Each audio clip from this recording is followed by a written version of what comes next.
Anda kembali di Bincang Virtual dan kita masih bersama dengan Prof. Gindo, Dr. Nadia dan juga Dr. Alex. Ya, tadi Dr. Nadia mengatakan bahwa saat ini masih dilakukan surveillance untuk varian baru di Indonesia. Ini kalau di yang saat ini sudah ada atau sudah ditemukan apa saja ini Dr. Nadia dan bagaimana karakteristiknya?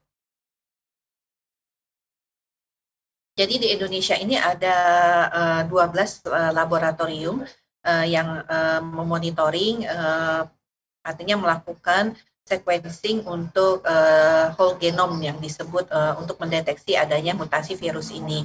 Dan kemarin seperti kita diketahui bahwa di Jogja dan di Jawa Timur mengatakan sudah menemukan varian D64T, kalau saya D614G ya. Prof. Gino. Iya, D64G. Tetapi virus ini seperti sudah kami mutasi daripada virus ini sudah disampaikan perlu tentunya kajian lebih lanjut apakah betul-betul mempercepat penularan dan memperparah angka atau meningkatkan angka kesakitan ataupun angka kematian. Jadi kita terus melakukan surveillance. Kemarin baru saja ditandatangani antara Menteri Kesehatan dengan Menristek BRIN terkait untuk memperluas jejaring laboratorium pemeriksaan untuk whole genome sequencing ini. Jadi yang saat ini ada di Indonesia ini varian baru apa saja yang sudah ditemukan untuk terkini, Dr. Nadia? Yang jelas yang kami ketahui baru D64G tadi ya. Kalau yang lain mungkin varian-varian yang biasa terjadi mutasi tetapi tidak dianggap sebagai suatu mutasi yang berpotensi untuk menjadi masalah terhadap perubahan virus ini. Baik, Prof. Gindo, ini untuk kalau secara keseluruhan ini menurut salah satu virolog itu ada 8 kelompok mutasi ataupun 8 kelompok varian baru untuk COVID-19. Nah, untuk kalau Prof melihat sendiri ini seperti apa varian-varian baru dan juga karakteristiknya? Kalau saya tidak salah ini D614G ini bahkan yang lebih menular adalah yang baru-baru ini ditemukan di Inggris yang B117 ini. Ini katanya lebih menular 70% dan ini lebih rentan kepada anak-anak. Apakah benar demikian, Prof. Gindo? Terima kasih. Saya harus akui saya bukan virolog ya, jadi saya hanya memperhatikan yang di Inggris. Saya yakin informasi tadi betul. Tapi khusus yang di Inggris, kita sudah tahu sampai sejauh ini ada 3 hal. Pertama, bahwa dia lebih menular, begitu. Dan kalau dibilang lebih menular 40-70%, kira-kira itu artinya apa? Artinya kira-kira begini. Kalau tingkat penularan atau R tadinya di bawah 1, 0,8 misalnya, artinya aman. Kalau tingkat penularannya itu nambah 40% atau 70%, bisa jadi di atas 1, 1,1, 1,2, artinya kewalahan. Itu artinya. Jadi kalau yang tadinya aman, hampir terkendali di mana-mana, begitu ada galur baru ini, bisa jadi semua sistemnya jadi kewalahan. Tetapi kita juga tahu yang di Inggris ini, sampai sejauh ini, bukan berarti virusnya ini lebih ganas, artinya membuat orang yang menderita lebih parah.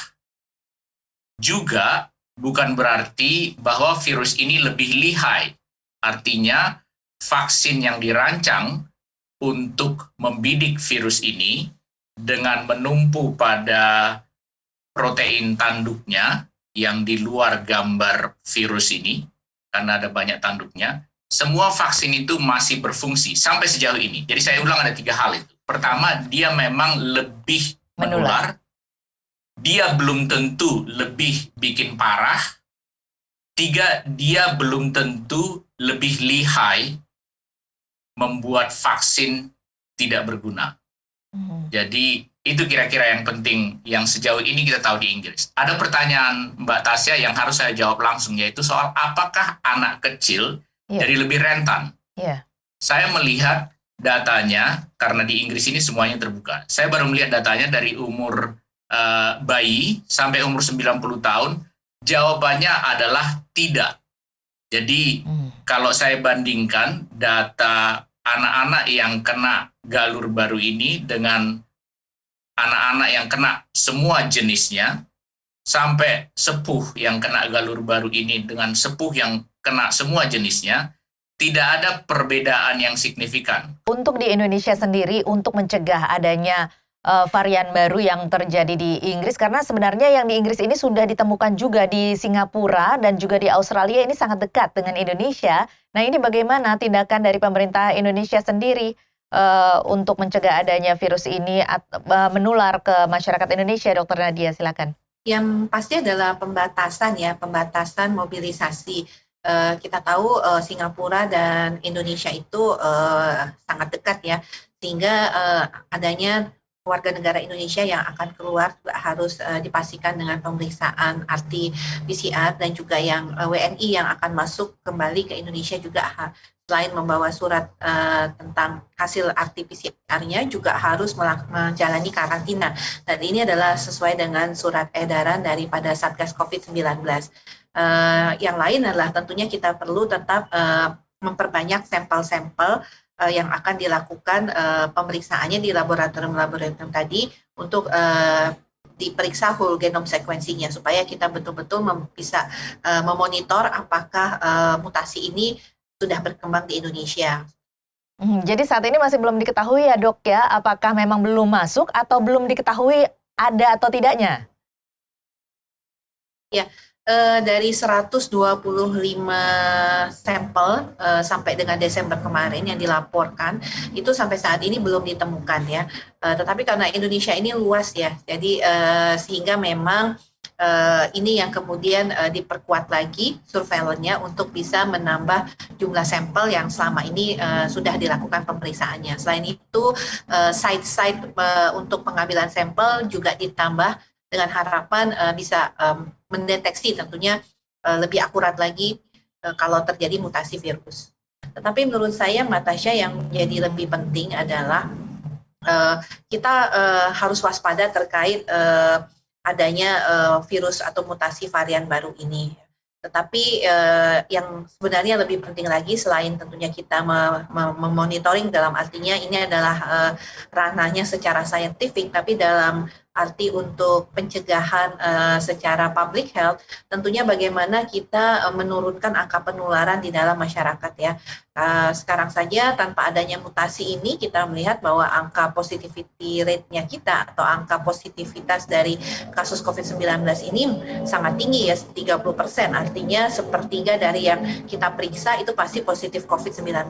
Dan tidak ada cara lain ini kecuali memperkuat untuk melaksanakan 3M. Jadi betul kita harus memastikan yang pasti bahwa jangan sampai ada mutasi baru masuk ke Indonesia, tetapi kita juga harus berusaha bahwa untuk tetap memperkuat upaya pencegahan, karena upaya pencegahan ini satu-satunya juga upaya kita untuk bisa mengatasi kalau ada mutasi atau varian baru dari COVID-19. Baik, dan salah satunya kabar baiknya adalah saat ini vaksin juga sudah hadir di Indonesia dan sudah mulai didistribusikan. Salah satu yang pertama kali mendapatkan vaksin adalah Presiden Jokowi. Nanti kita akan membahas bagaimana vaksin ini bisa mencegah atau menekan penularan COVID-19. Nanti kita akan bahas lebih jauh di segmen berikutnya, tetapi kita harus jeda dulu. Pemirsa, tetaplah bersama kami, Bincang Virtual akan kembali sesaat lagi.